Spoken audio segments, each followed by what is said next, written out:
कि मैंने एक बयान दिया था ना भाई, डॉक्टर साहब उन जिलों का नेता है, वो 4-5 जिले।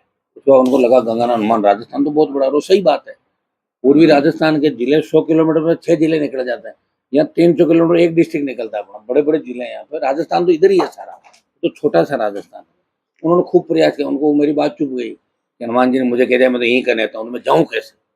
मैं जाऊँ तो सही, जाके मैं छपूँ तो सही अखबारों में कि मैं गंगाना हनुमानगढ़ बीकानेर नागौर चूरू गया।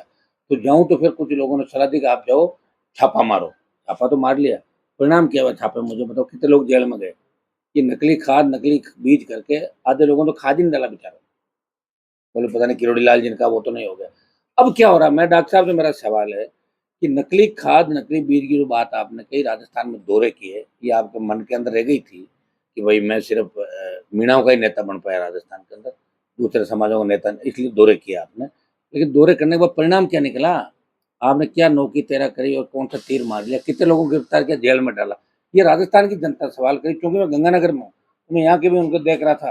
गगन हनुमानगढ़ में दौरे कर रहे हैं, फोटो छप रही, मुगों के भी जा रहे हैं, प्रेस को भी ले जा रहे हैं। हुआ क्या? डाक के 3 पात, परिणाम जीरो। ये सिर्फ पॉलिटिकल बयानबाजियां और राजनीति चमकाने के लिए मेरे हिसाब से समय खराब किया उन्होंने। नहीं तो कोई नकली खाद रोक सकते हैं, न नकली बीज रोक तो आपके सकते हैं। हिसाब से उन्होंने कार्रवाई नहीं होने का कारण क्या है? वो तो उनको पूछो ना आप, सुनिए मेरी बात। देखिए मेरा तो ये है कि अ, अब उनका मकसद क्या होगा? या सिर्फ डराना होगा मकसद? हो सकता है उन्होंने डराने का मकसद होगा, भाई लोगों को डरा दो। डराने के बाद आप समझते हो क्या होता है? डर के बाद तो नींद ही आती है दवाई लेके। मकसद उनका तो डॉक्टर साहब भी बता सकते हैं। भाई मैंने मेरे कहने से तो उन्होंने छापे चालू नहीं किए।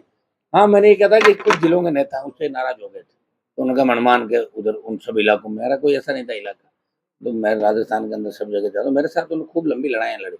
मुझे दुख इस बात का कि किस तरह वो लोगों को बरगला रहे थे, छापे मार रहा हूँ, ये पकड़ रहा हूँ, ये कर रहा हूँ। अरे हुआ क्या, कितने लोगों को जेल में डाल दिया। जब आप मंत्री हो तो आपके बाद तो सीधे प्रधानमंत्री है दिल्ली में, सीएम के तो नजदीक से आप निकल साइड से जा रहे हो, तो फिर कर लेते कार्रवाई। अभी तक मना किसने किया था?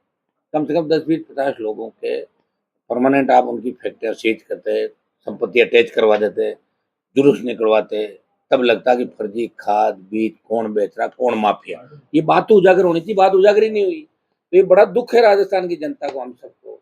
डॉक्टर साहब से हमारा कोई पॉलिटिकल, उनसे मेरा नहीं, क्यों उनके इलाके अलग है, मेरे इलाके अलग है। लेकिन जो इन्होंने भ्रामक प्रचार किया, लंबा समय खराब किया, उसका परिणाम जीरो निकला। डाक के 3 पार, कोई भजनलाल जी वाली पर्ची सरकारी हो गई उधर भी। अंतःकाल जो विधानसभा का उपचुनाव हो रही थी वहाँ, तो उसमें अभी तक हमने जाने का, दुष्यंत सिंह जी को दिया प्रभारी बनाया, तो वसुंधरा को वापस वो तो उनका इलाका है ना उस साइड, झालावाड़। झालावाड़ के वो सांसद है, हाँ। इसलिए उनको बनाया। वो बीजेपी का आंदोलन, मेरा तो कोई उम्मीदवार वहाँ है नहीं। अभी 29 के बाद तय करूंगा कि मुझे अंत में क्या करना। कांग्रेस बीजेपी के पक्ष में मैं जा नहीं सकता, तो थर्ड जो भी मजबूत है वहाँ एक बार हम सोचेंगे क्या करना, कैसे करना, जाके प्रचार करना या ट्वीट करना या वैसे अपील करनी है, वो हम तय करेंगे 29 की रैली के बाद। अंत में कांग्रेस बीजेपी के खिलाफ राष्ट्रीय लोकतांत्रिक पार्टी वहाँ वोट करेगी अंत में।